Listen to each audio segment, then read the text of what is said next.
Hello, I've got a story I'm going to read to you and try to show you the pictures. This is The Quiltmaker's Gift by Jeff Brumbeau and illustrated by Gail deMarcken. Book of the Year, winner, can't see the year, but this is like the cover. Now I'm going to see if I can turn this camera down and start reading and let you see the pictures. Get it adjusted.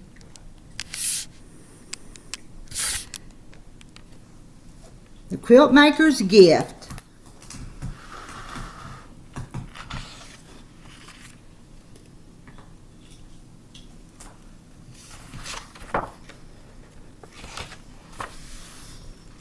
Lovely illustrations. We're fixing to get to the beginning. Here's the first page.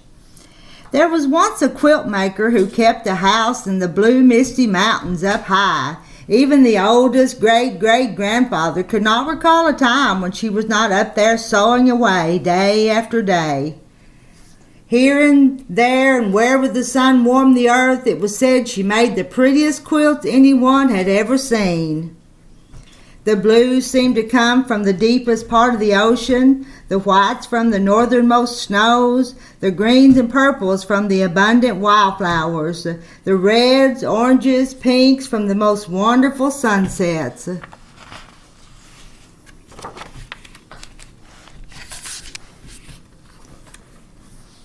Some said there was magic in her fingers, some whispered that her needles and cloth were gifts of the bewitched, and still others said the quilts really fell to earth from the shoulders of passing angels.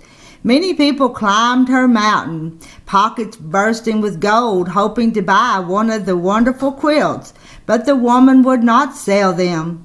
"I give my quilts to those who are poor or homeless," she told all who knocked at her door. "They are not for the rich." On the darkest and coldest nights, the woman would make her way down the mountain to the town below. There she would wander the cobblestone streets until she came upon someone sleeping outside in the chill. She would then take a newly finished quilt from her bag, wrap it around their shivering shoulders, tuck them in tight, and tiptoe away. Then the very next morning, with a steaming cup of blackberry tea, she would begin a new quilt. Now at this time there also lived a very powerful and greedy king who liked nothing better than to receive presents. The hundreds of thousands of beautiful gifts he got for Christmas and his birthday were never enough. So a law was passed that the king would celebrate his birthday twice a year. When that still wasn't enough, he ordered his soldiers to search the kingdom for those few people who had not yet given him a gift. Over the years, the king had come to own almost all of the prettiest things in the world. Throughout the castle, from top to bottom, in drawers and on shelves, in boxes and trunks and closets and sacks, all of the king's countless things were stashed.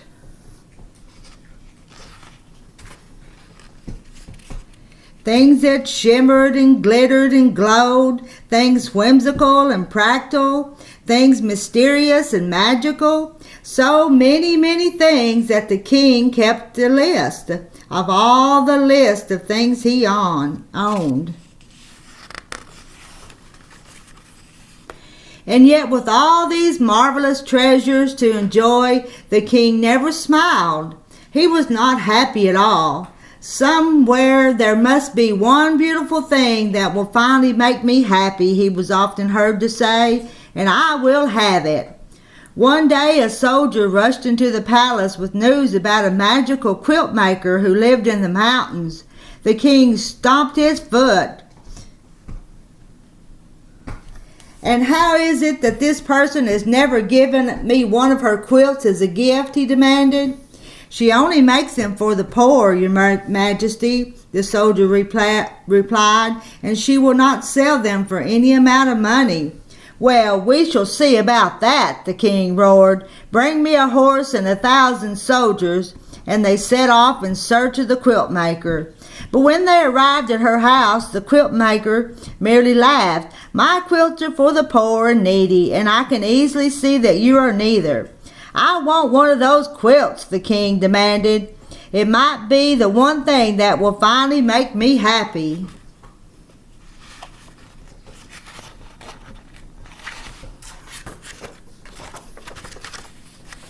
The woman thought for a moment. "Make presents of everything you own," she said, "and then I will make a quilt for you. With each gift that you give, I'll sew in another piece. When at last all your things are gone, your quilt will be finished." "Give away all my wonderful treasures?" cried the king. "I don't give things away, I take them." And with that, he ordered his soldiers to seize the beautiful star quilt from the quiltmaker. But when they rushed upon her, she tossed the quilt out the window, and a great gust of wind carried it up, and away.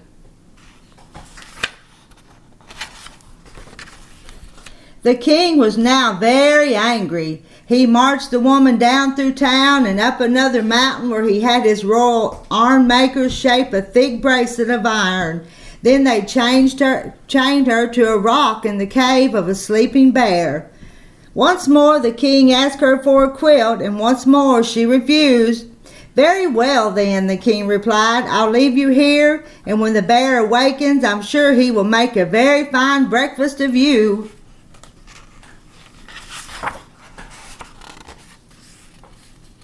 Later, when the bear's eyes opened and he saw the woman in his cave, he stood on his mighty hind legs and gave a roar that rattled her bones. She looked up at him and sadly shook her head.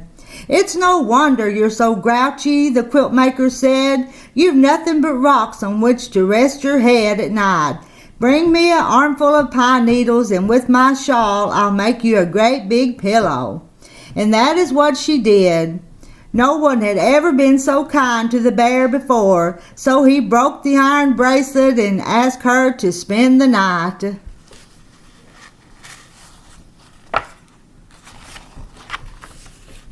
Now, although the king was very good at being greedy, he was very bad at being mean. All that night he could not sleep for thinking about the poor woman in the cave. Oh my, what have I done?" he wailed. So he woke up his soldiers, and they all marched in their pajamas up to the cave to save her. But when they arrived, the king found the quiltmaker and the bear having a breakfast of berries and honey.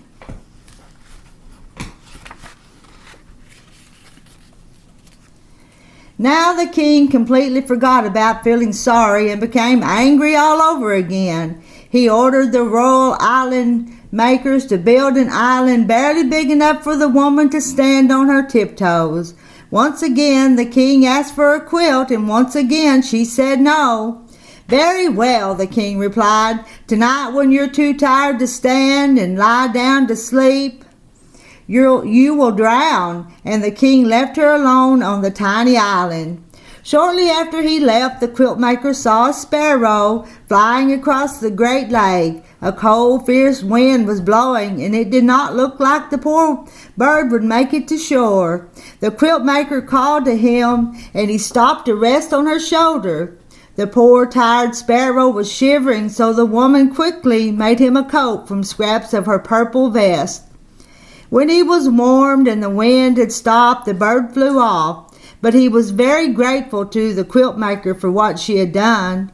Soon the sky darkened as the air filled with a huge cloud of sparrows. Thousands of wings beating together, they swooped down, lifted the woman in their little beaks, and carried her safely to shore.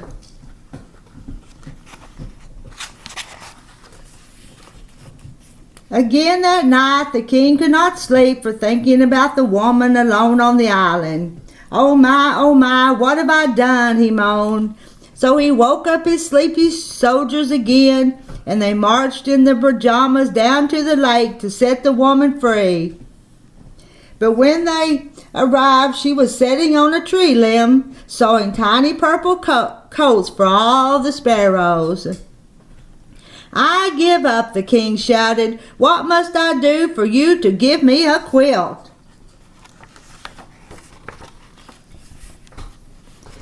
"As I said," the woman answered, "give away all of the things you own and I'll sew a quilt for you. And with each gift that you give, I'll add another piece to your quilt." "I can't do that," cried the king. "I love all my wonderful, beautiful things." "But if they don't make you happy," the woman replied, "what good are they?" "That's true," the king sighed, and he thought about what she had said for a long, long time. So long that weeks went by. "Oh, all right," he finally muttered. "If I must give away my treasures, then I must."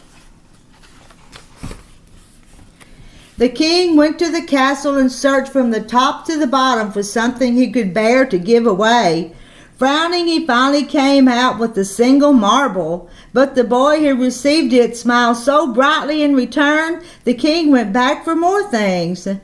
Eventually, he brought out a pile of velvet coats and went about the town, giving them to people dressed up only in rags. All were so pleased that they marched up and down the street in a grand parade. Still, the king did not smile. Next, the king fetched 100 waltzing blue Siamese cats and the dozen fish that were clear as glass.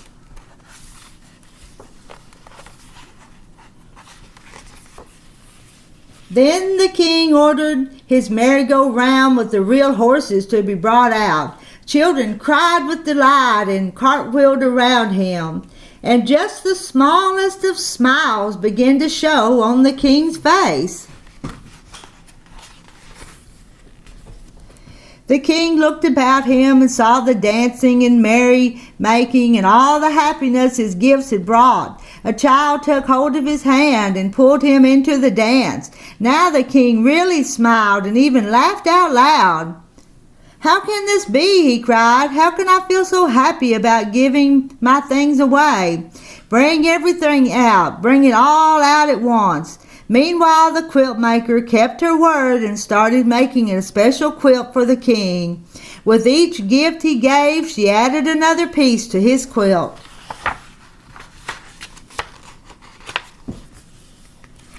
So the king kept on giving and giving. When at last there was no one left in town who had not received something, the king decided to go out into the world and find others who might be in need of his gifts. But before he left, the king promised the quilt maker he would send a sparrow back to her each and every time he gave something away. Morning, noon, and night, the wagons rolled out of town, each piled high with the king's wonderful things. And for years and years, messenger sparrows flew to the quiltmaker's windowsill as the king slowly emptied his wagons, trading his treasures for smiles around the world.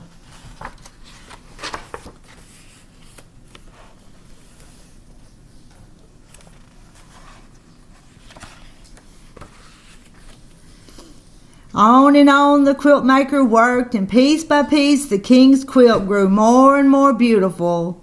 Finally, one day, a weary sparrow flew into her window and perched on her needle. She knew then and there that it was the last message, so she put a final stitch in the quilt and started down the mountain in search of the king.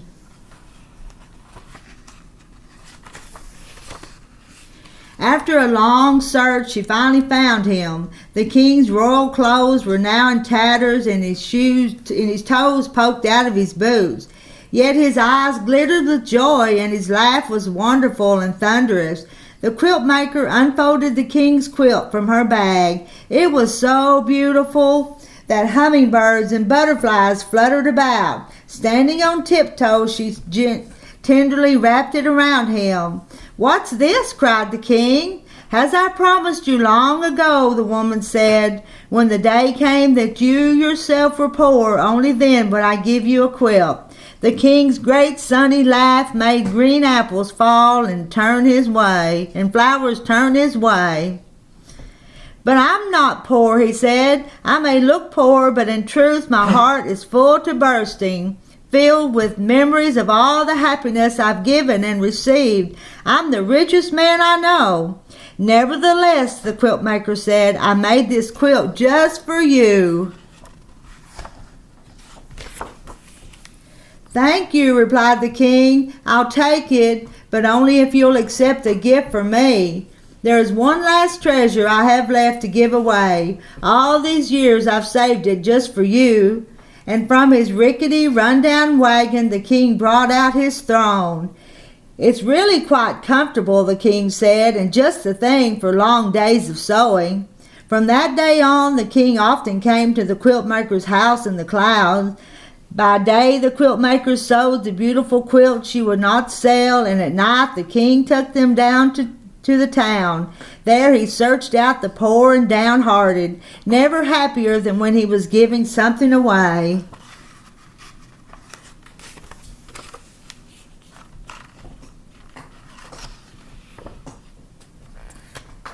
And that's the end.